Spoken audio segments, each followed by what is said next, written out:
Laxdæla. Unnur djúpúðga var á Katanesi Þorsteinn féll, son hennar. Og hún frá það að Þorsteinn var látinn, en faðir hennar andaður, þá þóttist hún þar enga uppreist fá mundu.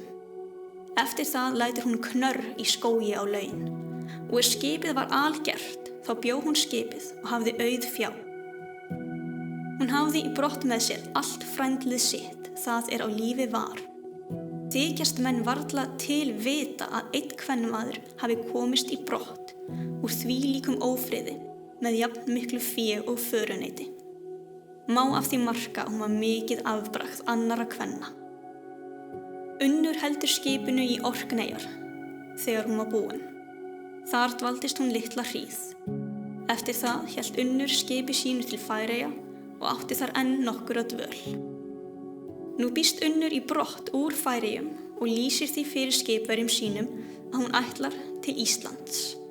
Eftir það lætur hún í haf og verður vel reiðfara og kemur skipi sínu fyrir sunnanland á vikrarskeið. Þar brjóta þau skipið í spón. Menn allir héldust og svo fé.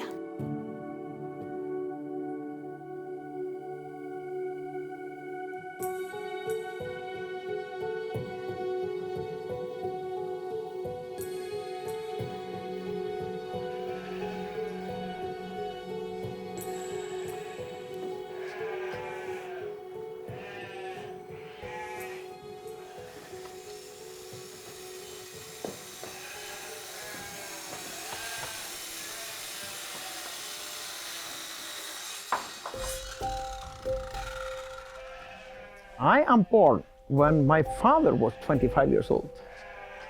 I am his fifth child. And at that time, my parents have already built up a whole farm and had 5 kids. And my father was 25. So I think they didn't spend so much time for sleeping.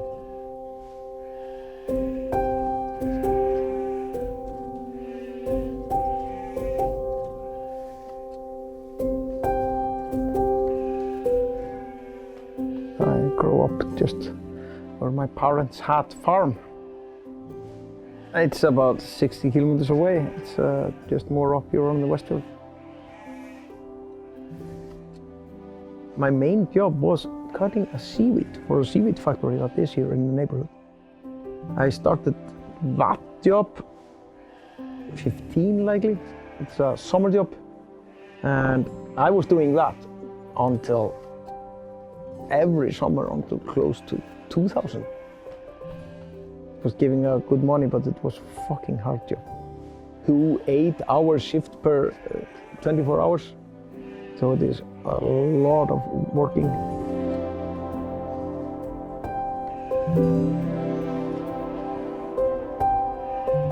I've always been love working, and I think I was just too busy to go to school. Okay, it's okay. We will just close the door here. We're gonna inject them. We're gonna refresh the spray, and then we have to check the list that Gulla made yesterday if they have 0, 1, or 3 lamps. And I can even try to do something if you want. More than just making the coffee. I'm not totally useless. There is a 10-year period when everyone has to go to school. And after those 10 years, you can choose. So that's what we call menntaskóli that comes after. It's like a mix-up of college and high school. Start that when you're 16. And I went to Akranes for that one, which is very close to Reykjavik. You can see Reykjavik from there.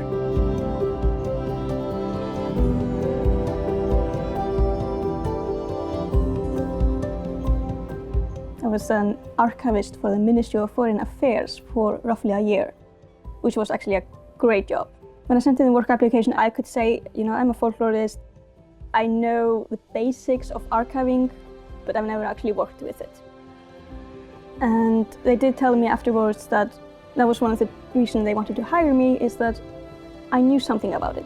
It wasn't completely foreign to me. We are great in cultural tourism, being guides, because we tend to know stories, local folklore, or just folklore in general. Dry shit was what they used for making fire, because Iceland didn't have any trees. Of course, they should have been using it as a fertilizer on the field. You always say the reason is that it's much easier to teach me to do something with the computer if she is on the area than have to explain it to the phone. No, Dad. Then you just go up to the left with the mouse and then you press that one and then likely that one will happen. She said it was just getting so annoying that it was easier for her to move home.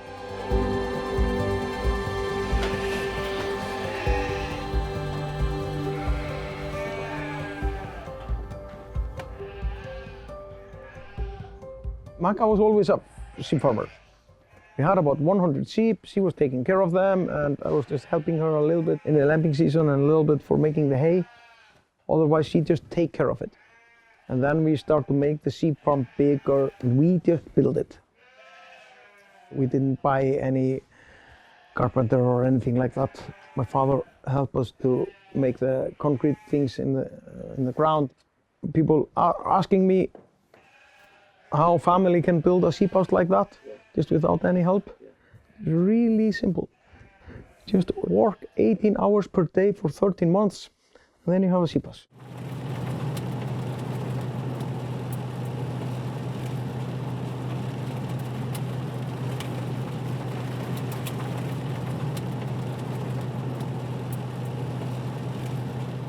If we want to live here, we have to find a way to make a living.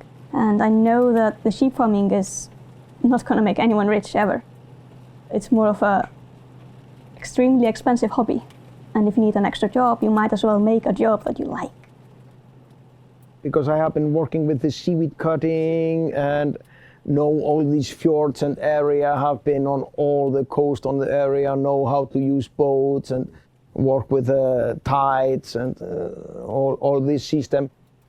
With the seaweed cutting, if you lost or if you forgot an anchor somewhere in the sea, when you came 1 or 2 years later to pick it up, it was already all the rope covered by mussels. Fishermen, they just want to go out for fishing, bring the fish to the coast and get paid for it. If you're a mussel farmer, you have to think about farmer. If I'm doing something good today, I will maybe get some money after 2 years. The biggest part of these that want to be a mussel farmer, they were fishermen in the background. Then it suddenly got popular to be a mussel farmer on Iceland. Everybody wanted to be rich to be a mussel farmer. At that time it was only one guy, Víðir in Hrísey. Take a look at his mussel farm and his factory that he was building at that time. And then he visited us a few months later, and that was just how I met him first time.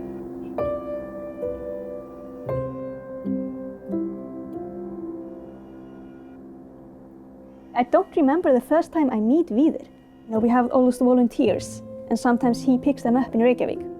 And I remember it was a girl that I was in contact with, and I told her, there's a family friend that's picking you up.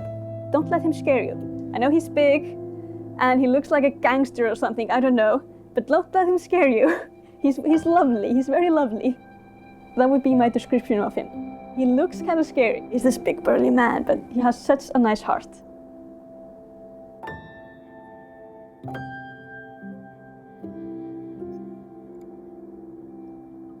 I've been coming here for the last 11, 12 years. I'm responsible for his mussel farm. And we started working together, and Becky is a fantastic guy to work with.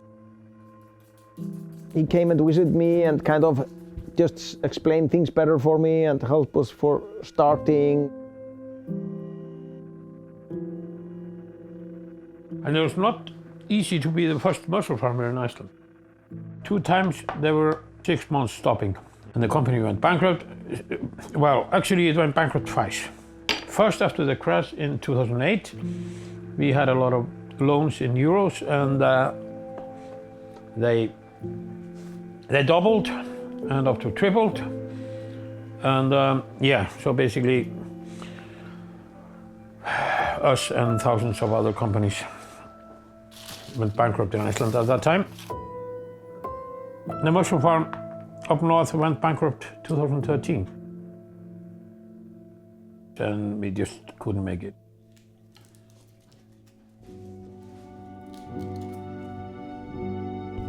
He's the one that lives with all the people down at the mussel farm. So he is the one that is keeping the house together there. I'm from a small island up north. Ideas of the world are quite different from people who have been traveling all over the world. And even just to kind of see the beauty of my own country, which I kind of didn't notice before I started meeting foreigners.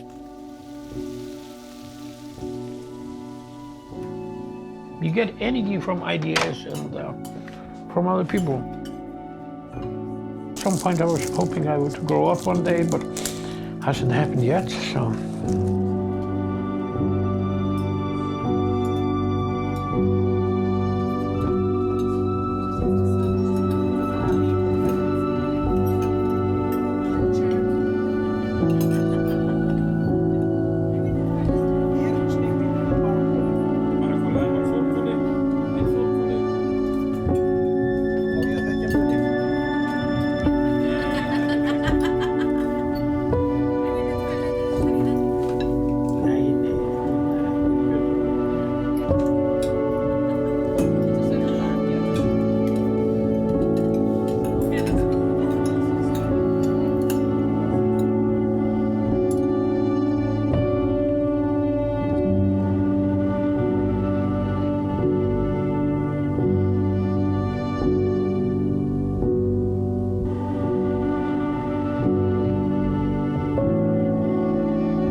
Svar og það bara ég fæ og þeir bjóðu upp á sko hérna. Ég held það sé miklu gáfulegra. Þetta bara fyrir tölvuna í bátnum mínum. Það eina sem ég þarf að nota þetta helvíti til þess að skila afladagbók þegar ég veiði eitthvað. Martin efnaði gríðarlega árunum 80-83 með sögulega Betamax myndbörstækjum. Ég að tala um það á rússnesku. Já, ok. Erum við það sem að koma? Já.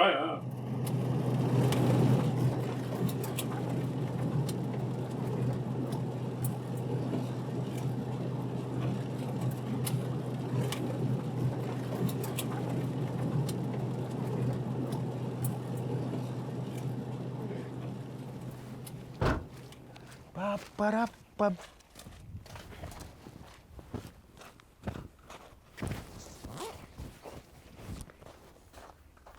He was happy when I told him that the mouse was not inside.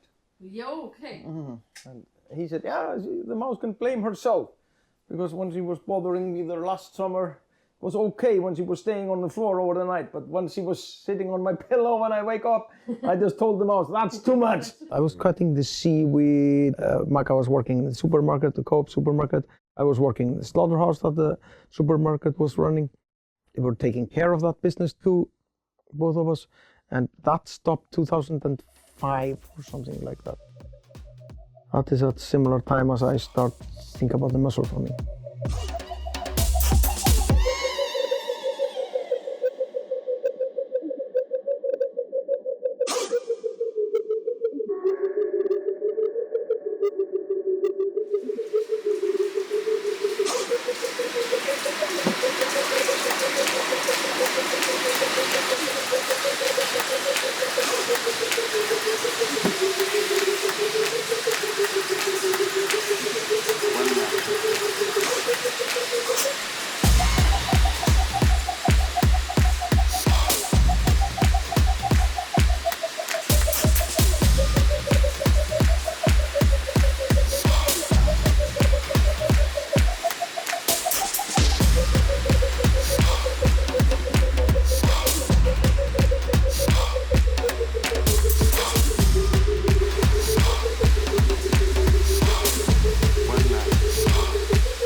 These people, biggest part of them, they are just ready to jump into the deep pool and swim.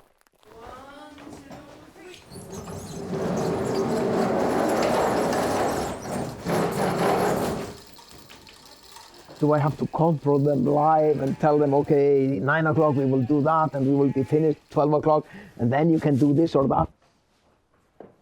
Best people for me is just, okay, tomorrow morning we will go to the sheep house, it will be 1 or 2 hours and then you can do just whatever you want. Jamie is just working for the community. Nick is working in a fish factory in Búðardalur. Countman has been for 2.5. Pucci is in her second time. And Piotr is just working here obviously now. He came for a year ago and just is the guy that is just taking care of the mussel factory today and get paid for it.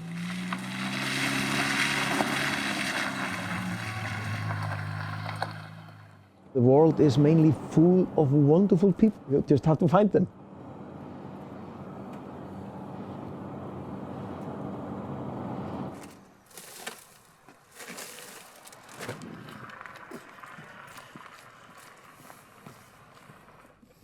Must be something that I'm doing right. They don't want to leave and they want to come again and again.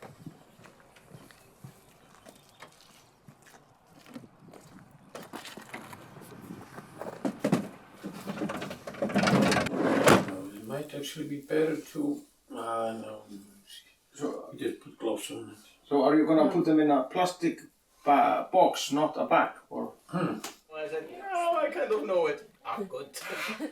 I already skipped the Christmas in the evening. Come on, I cannot do more. The master. You see the eider dogs? Yeah, They 4 are or around 5. it. Yeah. No, they are around the buoy. I see the black one.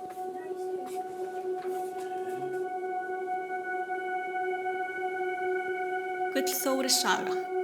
Þórarinn krókur nam allan Króksfjörð meðal Hafrafells og Króksfjarðarmúla. Gils Skeiðarnef nam Gilsfjörð milli Ólafsdals og Króksfjarðarmúla. Hann bjó á Kleifum. Hans son var Héðinn, faðir Halldórs Garpsdalsgoða.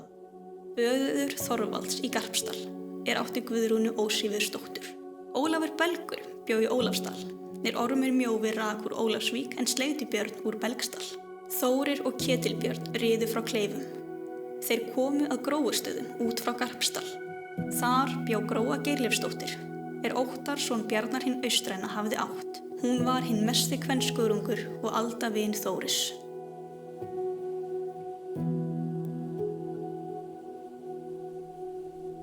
Until the war, the second one. That is the time that changed everything on Iceland. My father is born 38 and he grew up on skin shoes and in a turf house. We tend to have this idealistic, romantic view of the turf houses and everything. That, oh, they're so cozy and nice. But I've heard more stories that it was shit to live in them because they were cold, they got wet, if they were not properly made. And also the climate in Iceland is like, yes, let's have frozen today, rain tomorrow, snow the next day, rain again. There was a huge garden around all farms at that time. They were growing vegetables and potatoes and rhubarb, sometimes carrots and things like that.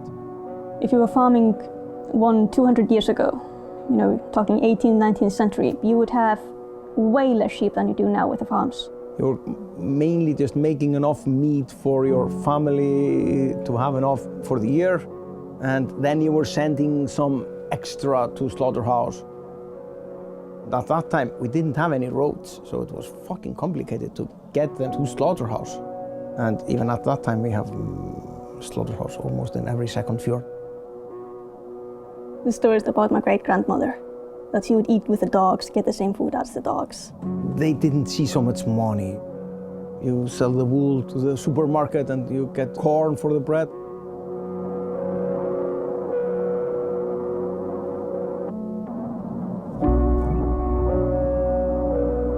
In the Second World War, Iceland was the first place where the states did something in the war, because they were kind of not doing anything except taking care of Iceland. And then suddenly people get job on Iceland that you get really paid for. Before that, the biggest part of the job was just working on these farms and you didn't get any money, you just get house and food. Then suddenly everybody that want to work for money, they get a job in Reykjavik or whatever, working for the Navy or the Army or whatever it was. At that time they were selling cod to Britain, and it was more dangerous to be a fisherman on Iceland than be in the US Army. It was 2,000 or 3,000 fishermen that was fishing and sell it all directly to the British. It was a huge kind of arguing in the British government what they should do, if they should just take over the fish industry on Iceland, because they were just selling it on a free market in Britain, and the price was 3 times higher than a normal price because they really needed food. But Churchill, he just said no. First of all, they are much better fishermen than we, so they will get more fish. We don't have any people to do it, and it is expensive. You should just let them do it and pay them for it. They pay it and make Iceland rich.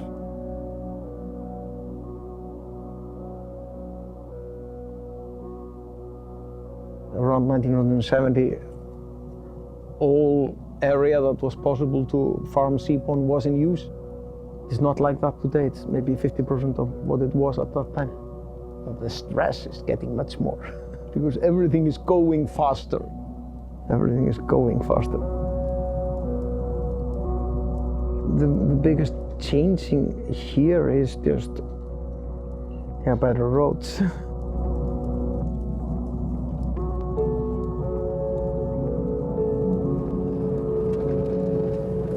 I've never been to the highlands of Iceland ever. There's nothing, there's no life, you know. You're just sand and mountains, and that's it. No birds, it's basically no life. But if you look at the coast, that's where all the life is. And if I just follow the track, you know, from my traveling over the years, you know, I've basically never been inland. You know, US and Canada, all the coast, you know, and then I look at Europe, I almost never been inland.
I was spread thin over the country, all the way from Reykjavik up north to Söðarkrókur.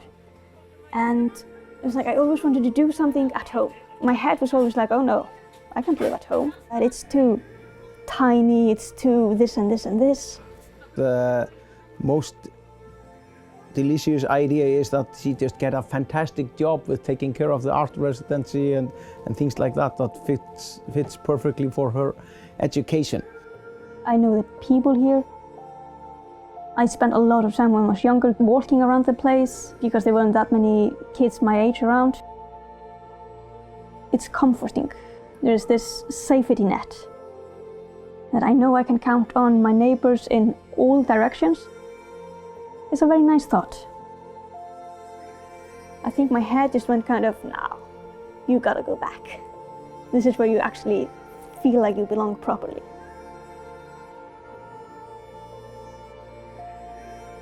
The moment I don't have any ambitions except for making myself feel good here. And because I come from a very practical people.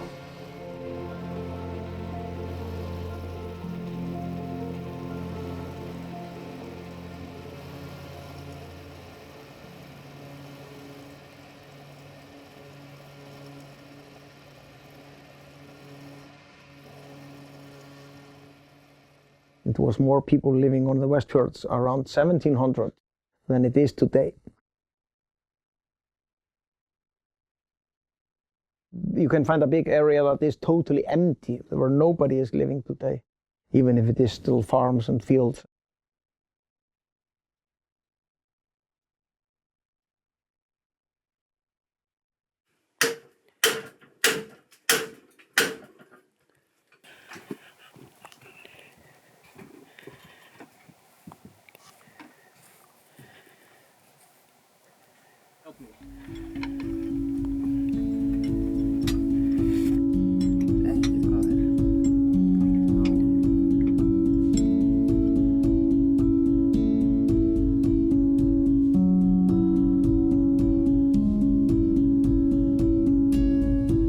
They have a very, very productive mind. All of them, Mom, Dad, and Víðir. There are so many ideas, and Mom was best at actually making them happen.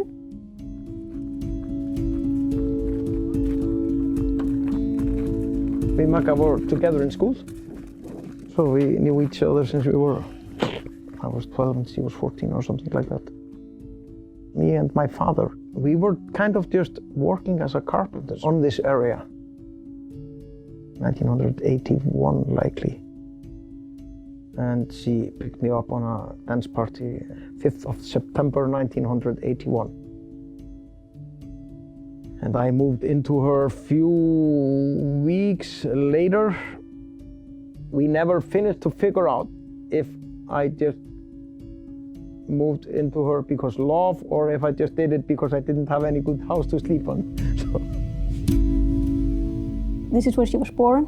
It was very recently that I started to check on my family history on my mother's side. And I found out that for the past 500 years, I would be generation number 15.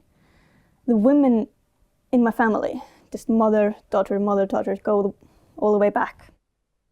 We've been living in an area of, 3,000 square kilometers. It's such a small place. And both my mom and my grandma, they love their home. They never want to leave their home. They like being home. And when I saw it, we had like 14 generations before me, all living in this area, I kind of got it, oh, okay, so it's like in my blood. No one wants to actually leave. You're all just happy around here. Before we and Magga started as a couple, we were working in a slaughterhouse. And a slaughterhouse, it is just a line. You get a new dead lamb every minute. I was just trying to wash them. You wash them with a water spray or whatever. That was her job, and she did it easily. It took her 30 seconds to clean each, so she always had 30 seconds extra. It took me like 1.5 minutes. No, you just don't do it like that. When the lamb is coming here on the line, it's always turning like that. You just start up this side, then you can just go down here and wash here a little bit at the front, and then you have your left hand free, and then you turn it a little bit and clean up here, and then inside, it's finished. And oh, okay, I thought it was more just doing something like that.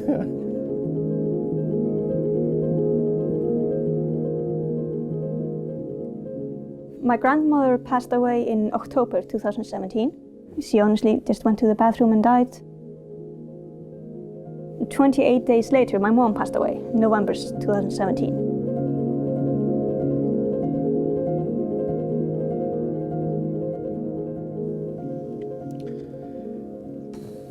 People are always talking about that the women and men should be the same, the sex should be the same. I don't know the English name for it. That is not how it works in the reality.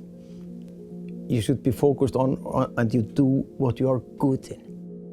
And we Magga, we were definitely not good in the same things. I was stronger, so it was my job to shoveling shit, just because I was better in it than she was. She was good in computer and really good in taking care of money. That was the reason why she got that part of our business. That's nothing with that both sex should be doing the same. That is kind of just a bullshit. You just do what you're good in, and in a business like that, you figure out who is better in this or that.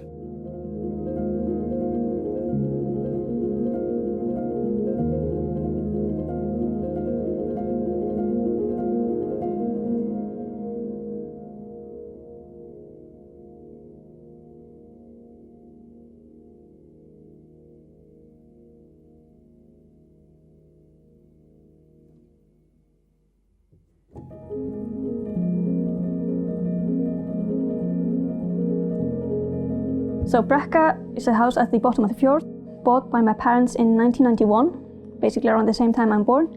And then in 2016, there was a man called Martin Cox, and he got to know Víðir.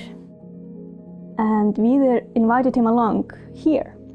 And they drove with my dad inside the fjord in the middle of winter, where there's no one living. There hasn't been anyone living there properly since, I guess, 1980 something. It's so quiet there, it's so beautiful there. And there Martin saw the house and he got this idea that, hey, I want to do an art residency myself.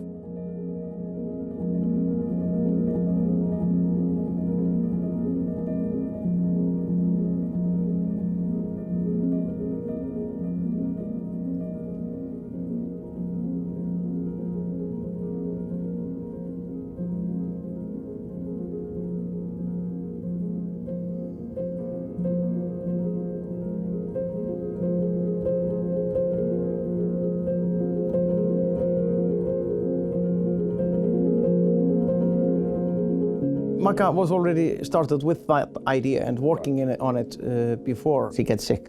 She and Martin, they kind of make the frame, the shape, how they are gonna do it, and press the bottom for starting. Every time we were dealing with last summer, me and Dad, we were always like, oh damn, Mom would be great at this.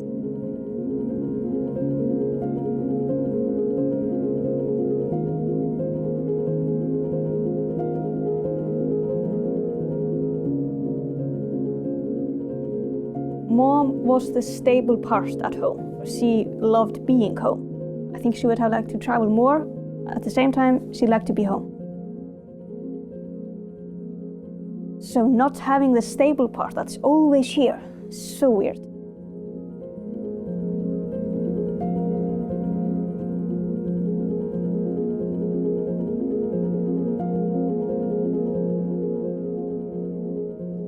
I was talking to the priest about 10 months after Mom died, and she was like, oh my God, has your dad not taken any time off at all? And I just went, no, because Dad is always on the move. He has to go out fishing for mussels. He has to go do this and do that. I'm quite sure he got very depressed, but he dealt with it like a farmer, so he just got himself more thing to do. And then he has been thinking about this sailboat for years and years and years. Suddenly, so many people that in the family that have died in the last few months, but it suddenly has some money after that. And then it was the question to spend it to something useful, like buying a new tractor or something like that. But no, it's no point to do that. I'd rather just go and buy a boat.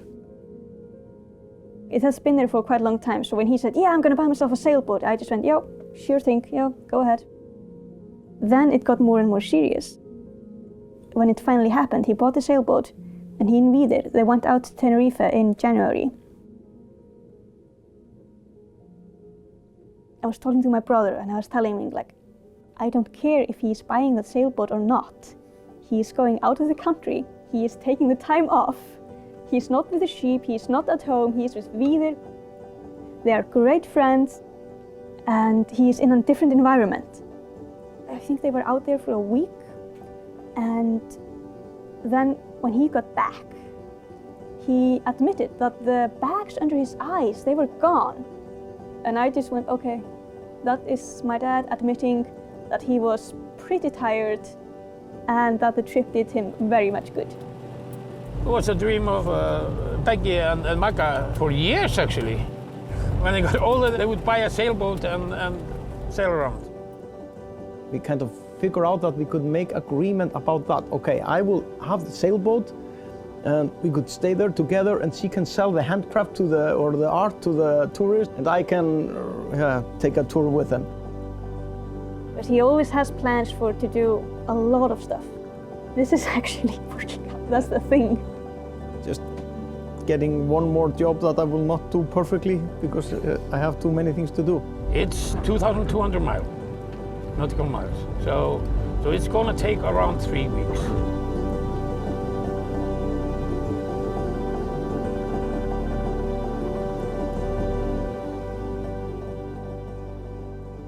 Fóstbræðra saga. Þorgeir og Þormóður byggust til ferðar norður á strandir og fara að föngum. Og þeir voru búnir, þá lagði á fyrir þeim andviðri og gaf þeim eigi lagi út úr firðinum. Höfðu margir menn af þeim sumarið mikil óþægindi. Og komið var að vetri, þá rann á byr og tóku þeir þá til segls og sigldu út úr Ísafirði. Gott veður og lítið. Skip gekk lítið fyrir veðursakir og þeir höfðu siglt stund, þá tók veðrið að þykkna og því næst að drífa. Og þeir voru komnir fyrir Jökulsfjörðu, þá kom veður í móti þeim hvasst og kalt með fjúki og frosti. Vissu þá eigi hvert þeir fóru. Gerðist þá myrkvi mikill bæði af nótt og fjúki. Snéru nú forviðri skipinu og fengu stór áföll. Urðu allir alvotir og fraus að þeim klæðin. Reyndu ránar dætur drengina og buðu þeim sín faðmlög.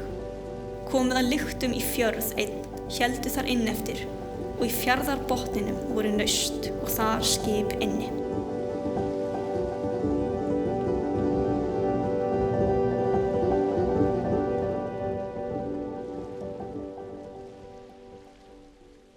Heimir and Belene. They took the boat on Tenerife, sailed up to Madeira and had idea to go up to Portuguese from there. And on the second day the autopilot get broken. But there is a tiny island between Tenerife and Madeira. And they sail up to the coast of that island and pump air in a dinghy and row up to the coast to talk to these 4 people that lives on the island. 3 scientists and 1 policeman. And they needed a bolt and a screw, and they exactly, that was the last screw from the island. So Heimir could fix the autopilot and use it for the rest of the way. 9 days, I think, total on the leg from Azor up to Ireland. And get all types of weather. Good weather and good sailing weather and no wind and storm and handle everything.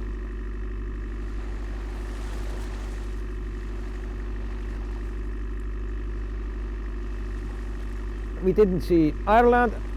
Foggy, raining, incredible how wet you can get. We were hammering on motor biggest part of the way, but we saw speed up to 10 knots with the wind in our ass. It was maybe 10-15 hours total that we were on sails.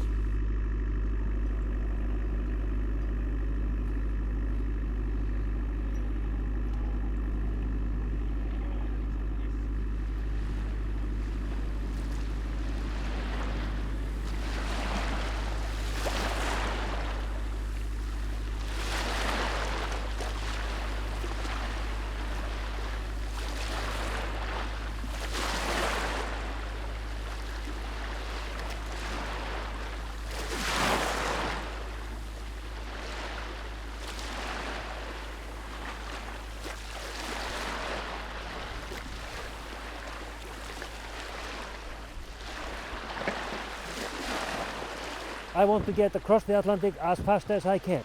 After 2 days, it's fiction. Because we have the low pressure area over Norway, we have a low pressure area over Greenland, and if they move a few kilometers, everything will change.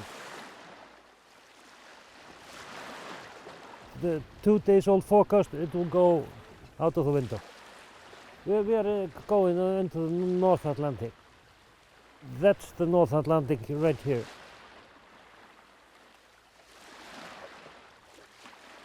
Last 20 years we have been planning this trip, so it was a little bit dangerous things to talk about at his home, because then his wife didn't talk to me for a few weeks after it. She respects that I have to behave like an idiot from time to time. So finally, when the day came, I asked him, and he said yes.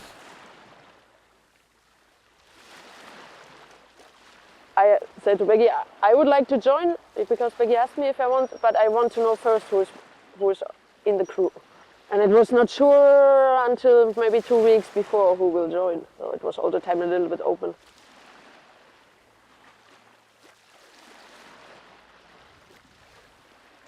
She can sometimes be totally pain in the ass, but if you take her total, then she is definitely plus. Now I have known her for a few months and knew that she would handle it. And she had a friend that know how to sail a sailboat. I only went all the time with wheeler sailing and like, but it's nice if you cannot join. And he said, really? And I said, yes. And then I asked Becky and he said, okay, let's get someone with sailing experience, would be smart. Because this crew has no sailing experience.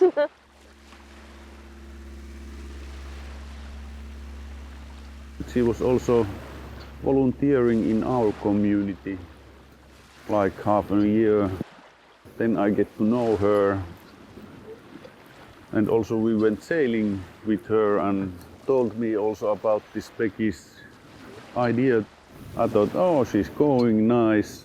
I have my life here and so on. But then she also told me that it would be possible to join, that it would be good if there was somebody who has previous experience, and now I'm here. He even know the name of some of these sails. That's more than I do. He kind of know how they work and know how to get the most speed out of them.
I had a job for 5 years in an office.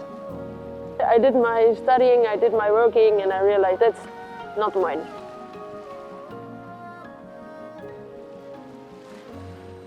I know this workaway program, and I Googled workaway, and the first country that came was Iceland. I was thinking, why not Iceland? This is how I made the choice with Iceland.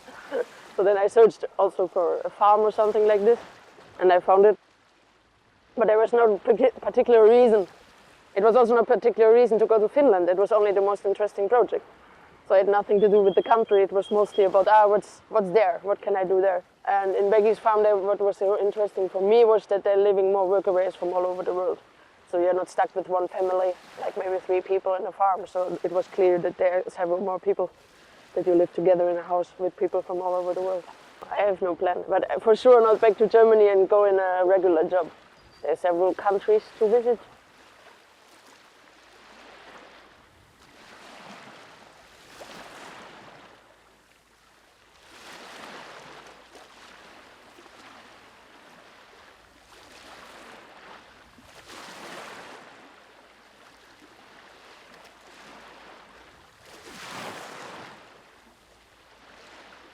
I was in the sailing club when I was young for 6 or 8 years. But like we all do in Iceland, we start to work. I was about 14 when I started to work on the pier.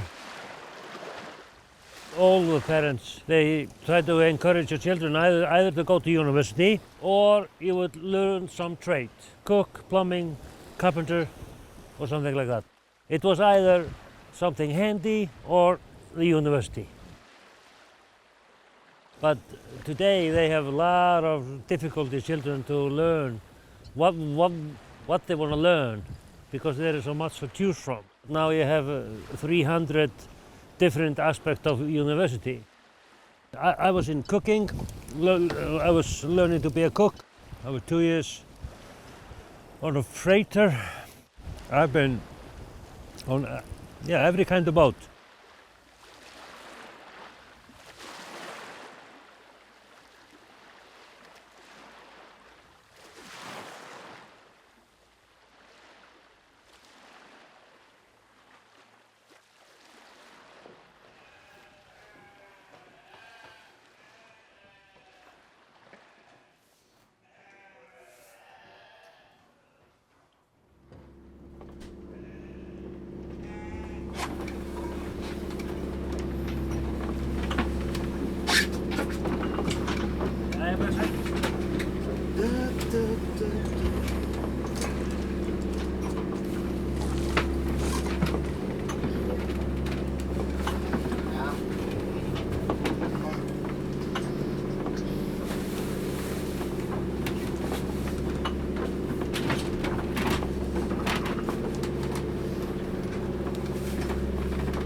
Exactly the same view as when I go to bed.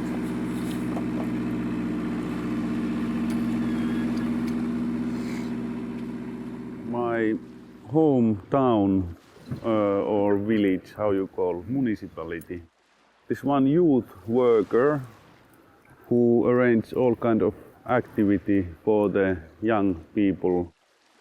And the town had also these light sailing boats, and they arranged sailing camps during the summer.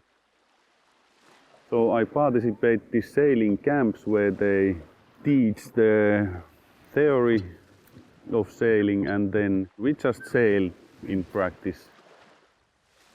I was living at Lake Höytiäinen. It's quite a big lake in eastern Finland. And then also my parents bought us similar light sailing boat. Windmill was the model. They wanted maybe for me to learn.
It is more tall landscape than I expected. It's just really hardcore landscape. It is not smooth.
It took me only about 5 minutes to find the first Faroe fishermen that speak fluent Icelandic.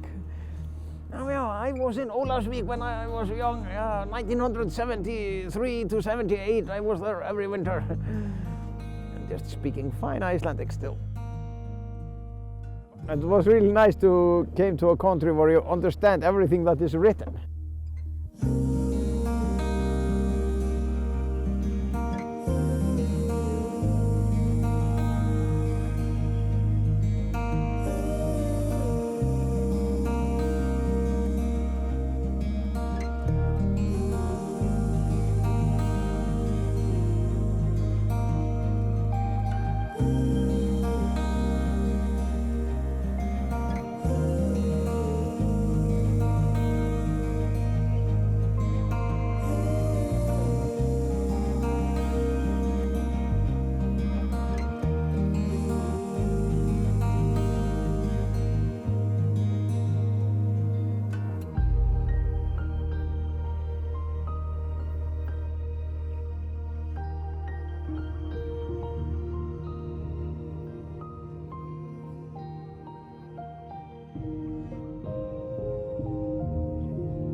Because they grow quite north in Finland also.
When I was younger, I used to go hiking a lot, like taking long hikes 1 week in the nature, national parks or natural parks, and enjoy being outside. And I think it's something similar for me in the sailing. When I go to my boat, start from the harbor, then you immediately in nature.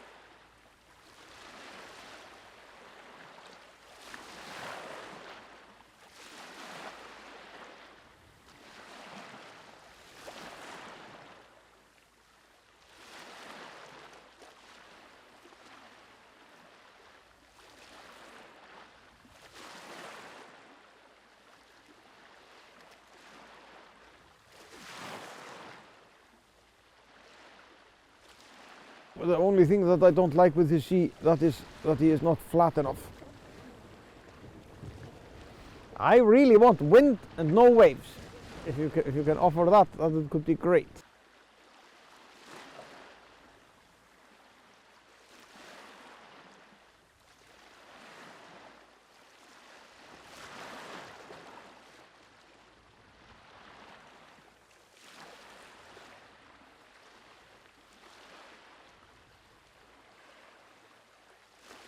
Nice view of nothing.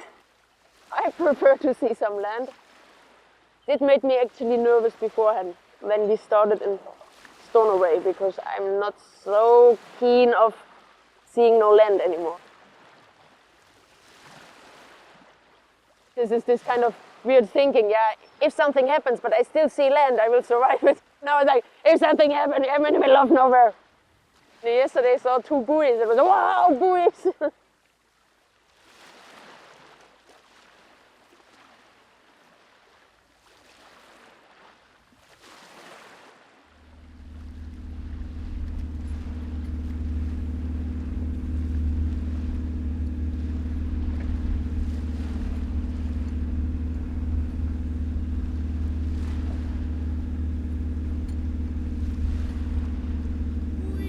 But it was not a super buoy. No, I was like, it was so hard to see and half sleepy. I noticed it was very loud. It was not so noisy as you. Good morning, sir. Good morning.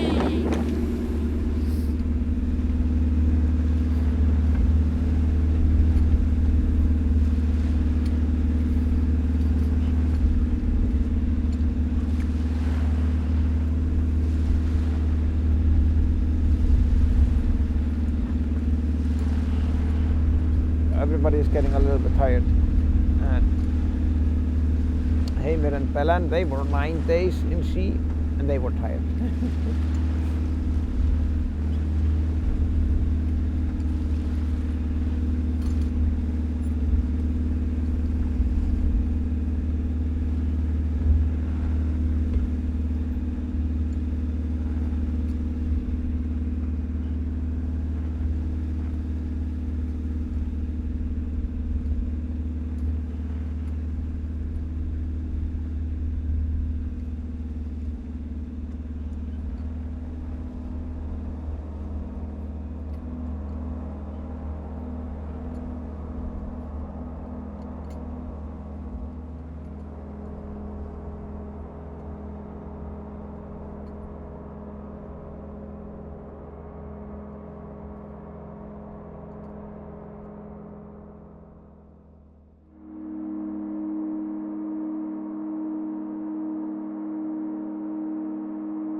Magga, we grew up together in Gróastaðir. My grandfather came and picked me up from Reykjavík when I was 3 years old, and I was there every summer until I was 13, 14, something like that.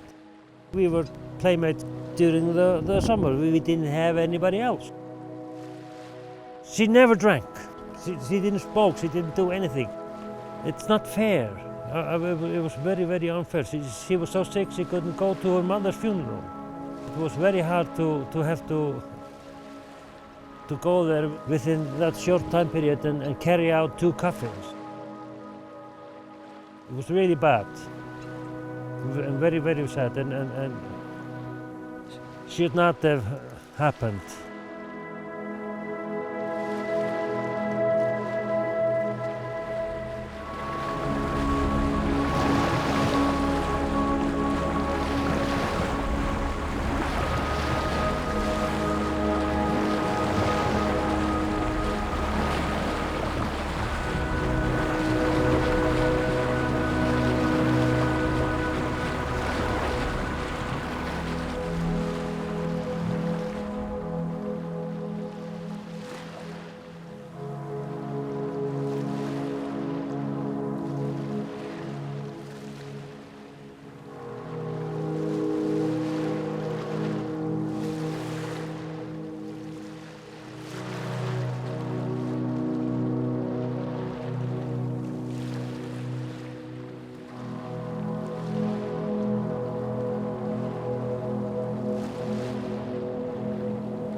I've seen some movies shot in Iceland, and some friends have visited Iceland, and many of the friends have been impressed by the Iceland and told me, oh, it's so nice.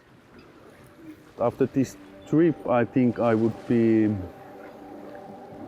mostly interested in this hot water baths.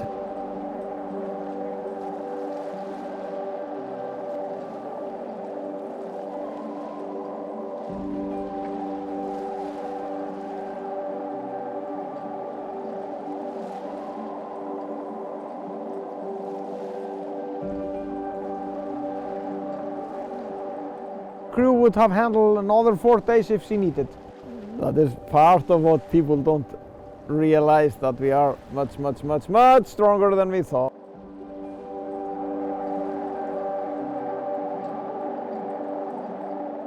He is partly, you know, the Icelandic stereotype of a guy that will never tell you straight to your face that he cares about you. My grandfather's brother died this year. I think it was just a few weeks before I was going to move back home. We were sitting side by side, and there are some relatives asking us, you know, hey, you know, what are you two doing now? And then he finally tells them that, oh yeah, and you know, Gulla, she's moving back home. And it's, you know, absolutely wonderful. And I just sat there, finally actually said it out loud. You couldn't get this out of your mouth to me, but finally you admitted that you like it.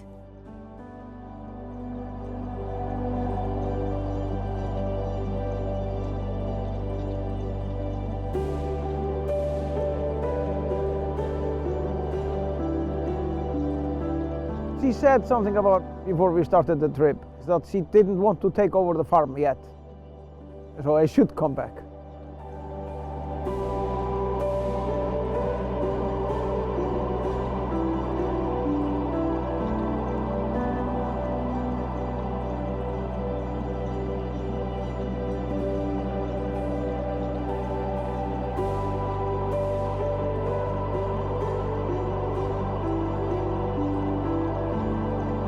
Signed for that not stressed at all when I'm sailing.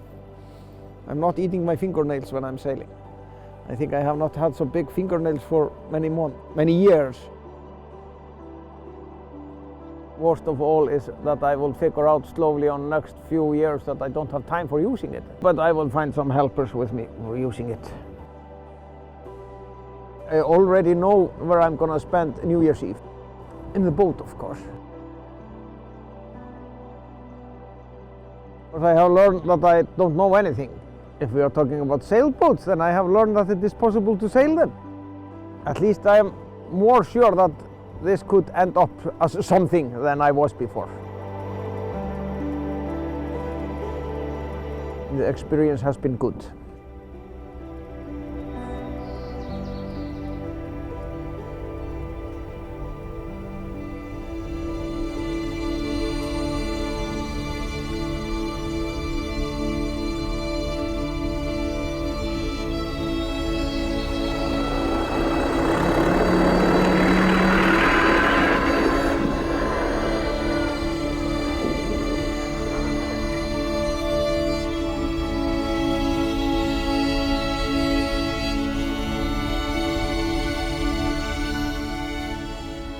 When you're your own boss, the only thing that you can decide is, I'm gonna do it soon or immediately. That's the only choice that you have.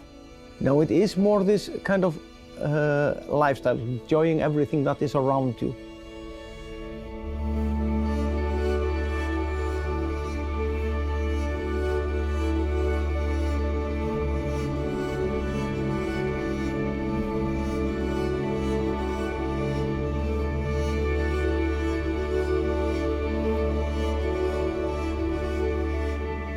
The most important things in biggest part of these jobs has been Icelandic nature. Appreciate that nature that I'm living in and respect it. If you have spent a springtime in these islands here and don't feel anything in your heart, then you're kind of deaf.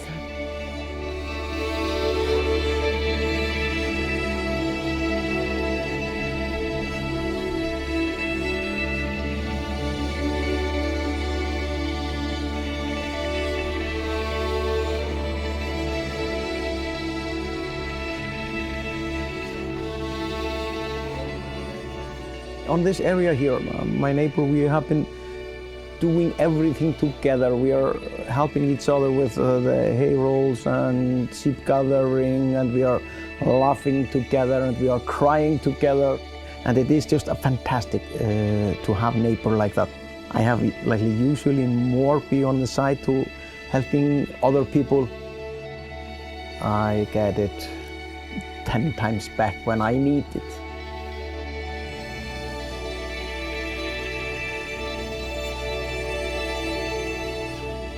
I think I would not move away, even if I would find me a new wife that have a fantastic circumstances somewhere else.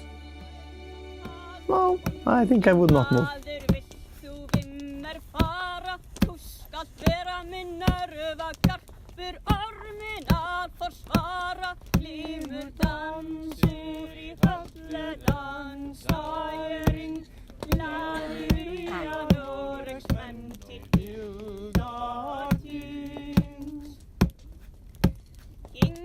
Tær til standar og mann ríkir menn og ristir lúnar brusti og jörinn skalf þær dróu knarr úr neisti lífur dansur halle dansæring glaðir í að Noregs menn til júðartíð. Það ekki mikið. Tvöfot. Æna spennir tría sinni allar í alla raka tofra strongur af stóli stinna í boganum tóka breka lífur dansur í allu dansæring glaðir í að Noregs menn til júðartíð. Ólafur rópar í lyftinginni nú taf í hendi, hlaupið í hafið mínir menn, hér verður ei góður endi, dansu fallega